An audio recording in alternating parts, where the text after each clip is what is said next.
nalagay ko na ang sibuyas. At dahil wala akong tomato, mag-harvest muna tayo ng tomato doon sa aking mini garden. O diba? Walang tomato. Dahil may hinog na dito kahapon, i-harvest na natin. Dalawa na guys yung hinog, oh. So i-harvest natin dahil wala tayong panglagay sa ating sinigang na tuna na binigay lang sa amin ng boss ni Habi. Ito, lagyan natin ng tomato para sa ating sinigang. O, diba? I-harvest natin ngayon. Yan. Yung ating tomato. Ayan. Tingnan nyo. Yan. Yan. Ito na.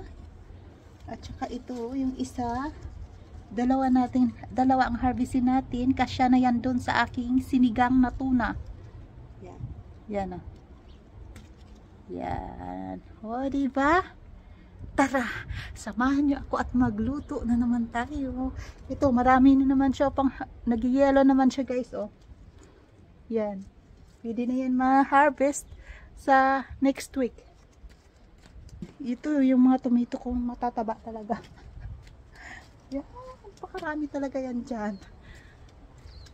Kaya, at saka ilagay na natin yung tomato. Wow! Dahil wala ako naman panglagay sa aking sinigang, mag-harvest muna tayo ng pichay. Lagay natin sa ating sinigang yung pichay. Yan, mayroon na tayong tomato na harvest. Ito naman, pichay na naman yung harvest natin para sa ating sinigang. Yan. Tingnan mo yung sibuyas ko. Ang sobrang taba ng mga sibuyas ko. I-harvest na natin para sa ating sinigang na tuna. Diba? Libre lahat talaga, guys. Yan. Yan. I-harvest natin to. Kahit 3 puno. Ito na. Yan. 2 puno pa lang yung na-harvest natin. Dagdagan natin para maraming gulay. Yan. Yan. Pag may itinanim, may aanihin at may uulanin. Yan. Ito na, guys. Magtanim lang tayo ulit. Ito na, guys. 5 puno na yung na-harvest natin. At saka yung tomato. Yan. Naka-harvest tayo ngayon sa ating mini garden ng tomato and pichay para sa ating sinigang na tuna. Diba? Yan. Ito na. Yan. Ilagay natin. Nandiyan na yung sibuyas. Ilagay natin yung ating tomato. Ito na, guys, yung tomato. Ilagay natin sa ating sinigang. Wow! Libre ang ulam namin, yung isda libre, yung gulay libre. Ang sarap talaga pag preska.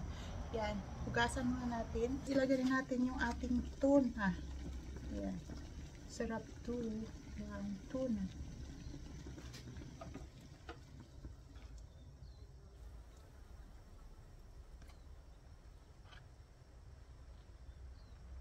Ito yung binigay sa amin ng boss ni Habi. Ginawa nilang fillet. At saka sa kanila yung mga laman na yun. Yung mga ulo, binigay sa amin. Pero okay lang kasi malaking tulong din yan sa amin. Pang ulam talaga. Binigyan din ako ng fillet na konti para daw sa akin. Yung naka-plastic yun. Yan. Ito na, guys. Yung ating tuna sinigang. Organic salt. Guys, sugatan na natin yung harvest natin na pichay.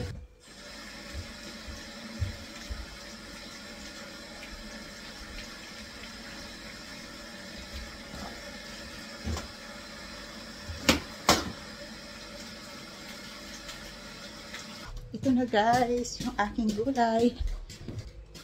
Yan. At dahil wala na naman akong sili, mag-harvest na naman tayo ng aking sili na mahaba. Samahan niyo ako. Yan. Ito yung mga bagong tanim ko guys na sili. Yan. Yan. Ito, i-harvest natin to guys. Meron na siyang, wow, ang ganda, daming bunga. Ayan. Mag-harvest tayo dito ng sili.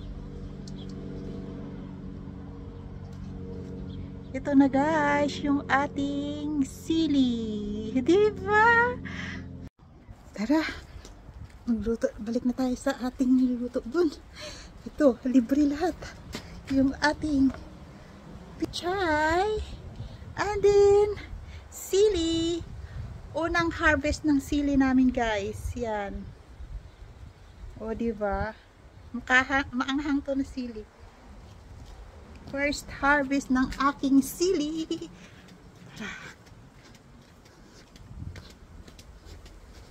Yan. Ito na yung niluto. Ito.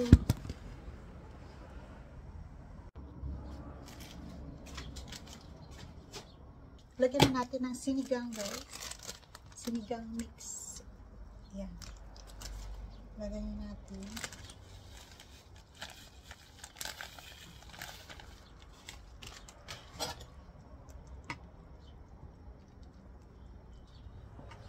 Sarap ng ano no, isigang yung tuna. At saka masarap din siya kilawin.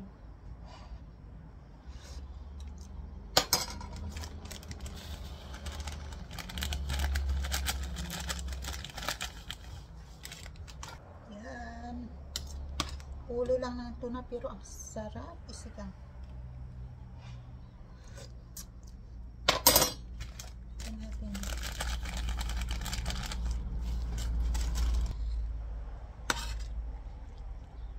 Lagyan natin ng magic sarap. Ilagay na natin yung ating sili fresh from my mini garden. First harvest na ating sili. Ilagay na natin. At saka yung ating gulay na galing din sa ating mini garden. Ilagay na rin natin. Wow! Napakaraming gulay guys. Wow!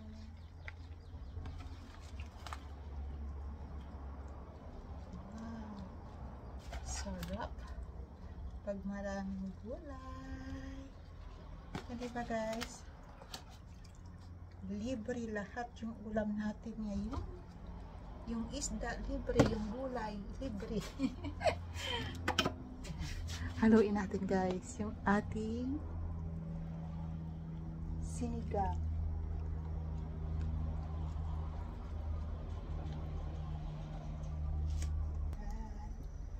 Ang daming gulay, sagana sa gulay at masustansyang gulay. Oh, okay na yan.